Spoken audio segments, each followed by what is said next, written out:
ಪ್ರೀತಮ್, ನೀನು ಏನು ನಿರ್ಧಾರ ತಗೊಂಡಿದ್ಯಾ? ಅಮ್ಮ ಏನು ನಿರ್ಧಾರ ಮಾಡಿದ್ದಾಳೆ? ಇದರ ಬಗ್ಗೆ ಯೋಚನೆ ಮಾಡ್ತಾ ಇದ್ರೆ ಎಲ್ರಿಗೂ ಟೆನ್ಷನ್ ಆಗ್ತಾ ಇದೆ. ಎಲ್ರಿಗೂ ಸಂತೋಷ ಕೊಡೋಂಥ ನಿರ್ಧಾರ ತಗೊಂಡಿದ್ಯಾ ಅಲ್ವಾ? ಪ್ರೀತು, ದಿಶಾನ್ ಮದುವೆ ಆಗ್ತೀನಿ ಅಂತ ಒಂದೇ ಒಂದು ಮಾತು ಅದಕ್ಕೆ ಹತ್ರ ಹೇಳಿ ಸಾಕು.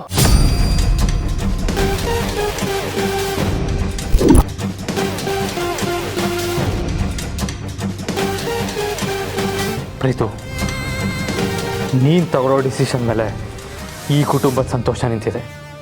ಹೇಳು, ನಿನಗೇನು ಮನಸ್ಸಲ್ಲಿ ಅನಿಸುತ್ತೆ ಅನ್ನೋದನ್ನ ಹೇಳು.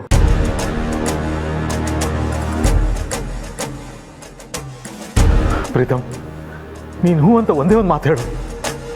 ದಿಶಾ ಖಂಡಿತ ವಾಪಸ್ ಬರ್ತಾಳೆ. ನೋ ನೋ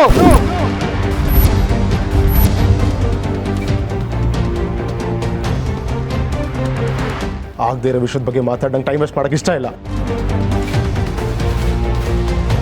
ನಾನಲ್ಲ, ನೀವಲ್ಲ, ಯಾರು ಹೇಳಿದ್ರು ದಿಶಾ ವಾಪಸ್ ಬರಲ್ಲ.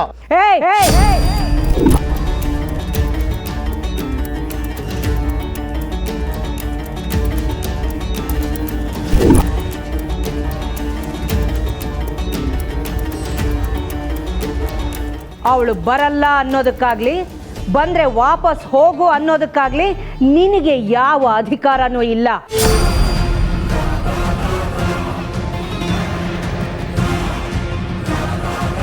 ಸಮಯ 8:45 ಗಂಟೆ.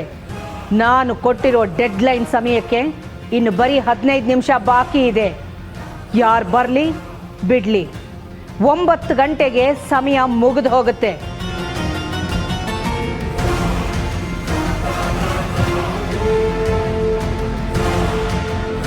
ಅಷ್ಟರಲ್ಲಿ ನೀನು ಒಂದು ಸರಿಯಾದ ನಿರ್ಧಾರ ತಗೊಂಡ್ರೆ ಸರಿ, ಇಲ್ಲ ಅಂದ್ರೆ ನಿನ್ನ ಊಹೆಗೂ ನಿಲುಕದೇ ಇರೋ ಘಟನೆ ಇಲ್ಲಿ ನಡೆದು ಹೋಗುತ್ತೆ.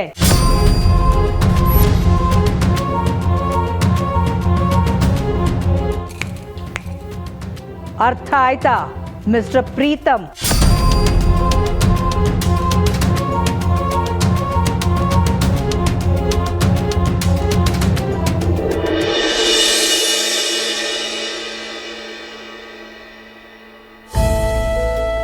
ಪುಟ್ಟ,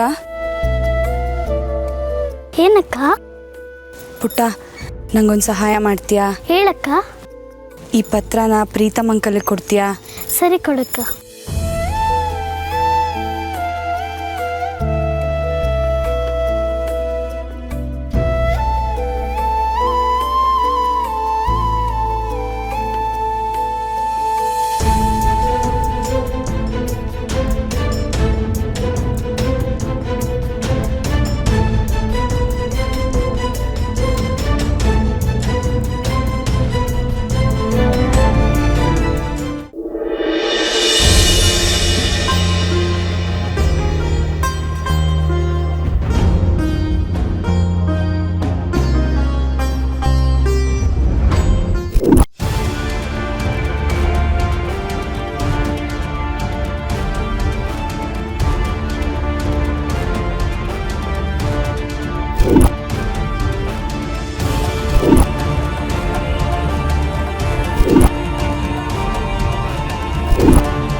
wow, what a timing Parvati.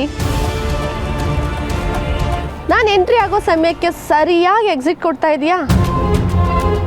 ಕೊಟ್ಟ ಮಾತನ್ನ ಉಳಿಸ್ಕೋತಾ ಇದೀಯಾ ಅಂತಾಯ್ತು. ನಾನು ನಿಮಗೆ ಕೊಟ್ಟಿರೋ ಮಾತನ್ನ ಉಳಿಸ್ಕೋತಾ ಇದ್ದೀನಿ ದಿಶಾ ಅಮ್ಮ. ಹಾಗೆ ನೀವು ನನಗೆ ಕೊಟ್ಟಿರೋ ಮಾತನ್ನ ಉಳಿಸ್ಕೋತೀರಾ ಅಂದ್ಕೊಂಡಿದ್ದೀನಿ. ನಮ್ಮ ಹೋಟೆಲ್ ಬಿಸ್ನೆಸ್ನಲ್ಲಿ ಒಂದು ವಾಡಿಕೆ ಇದೆ. ಯಾರು ಚೆನ್ನಾಗಿ ಸರ್ವ್ ಮಾಡ್ತಾರೋ ಅವ್ರಿಗೆ ಟಿಪ್ಸ್ ಕೊಡ್ತೀವಿ. ನೀನು ಕೂಡ ನಿನ್ನ ಮಾತನ್ನು ಉಳಿಸ್ಕೊಂಡು ಚೆನ್ನಾಗಿ ಸರ್ವಿಸ್ ಕೊಡ್ತಾ ಇದೀಯಾ. Wait a minute.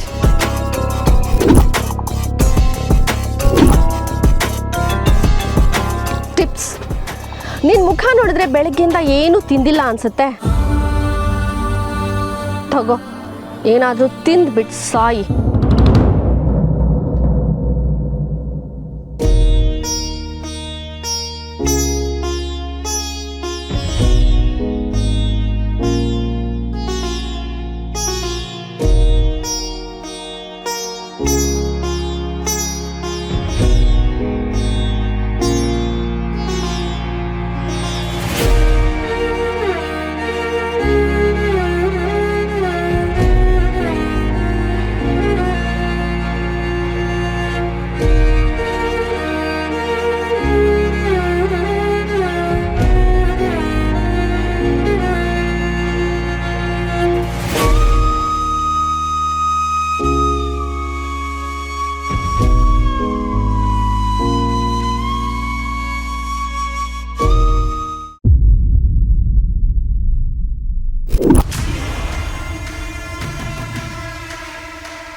ನಾನು ಕೊಟ್ಟ ಕಾಲಾವಕಾಶ ಮುಗೀತು.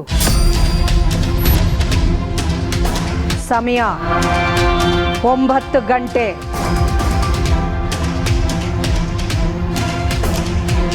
ಮಾಮ್, ಅರ್ಥ ಮಾಡ್ಕೊಳ್ಳಿ ಮಾಮ್.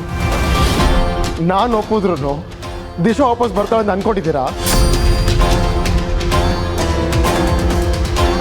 ಮಾಮ್, ಅವರೇ ಈ ಸಂಬಂಧ ಬೇಡ ಅಂತ ಹೇಳಿ ಹೋಗಿದ್ದಾರೆ. ಮತ್ತೆ ಯಾಕೆ ವಾಪಸ್ ಬರ್ತಾರೆ ಅವರು?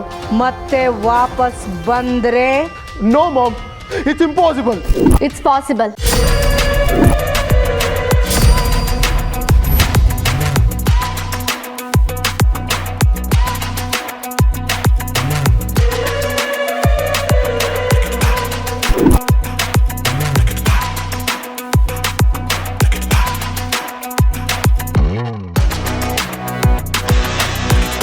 ಹಾಂ, ಬಂದೇ ಬಿಟ್ರಾ?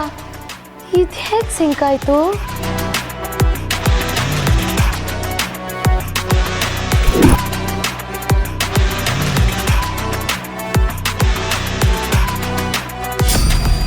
ಆಂಟಿ, ಒಂದು ಸಂಬಂಧ ಬೆಳಿಬೇಕು ಅಂತಂದರೆ, ಒಂದು ಸಂಸಾರ ಉಳಿಬೇಕು ಅಂತಂದರೆ ಇಬ್ಬರಲ್ಲೊಬ್ಬರು ತಲೆ ಬಾಗಲೇಬೇಕು.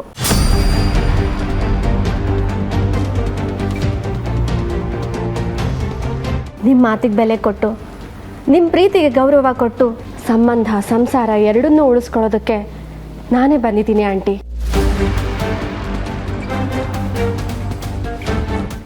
ಆ್ಯಕ್ಚುಲಿ ತಲೆ ತಗ್ಗಿಸ್ಬೇಕಾಗಿರೋದು ನಿಮ್ಮ ಮಗ ಅಲ್ಲ, ನಾನು.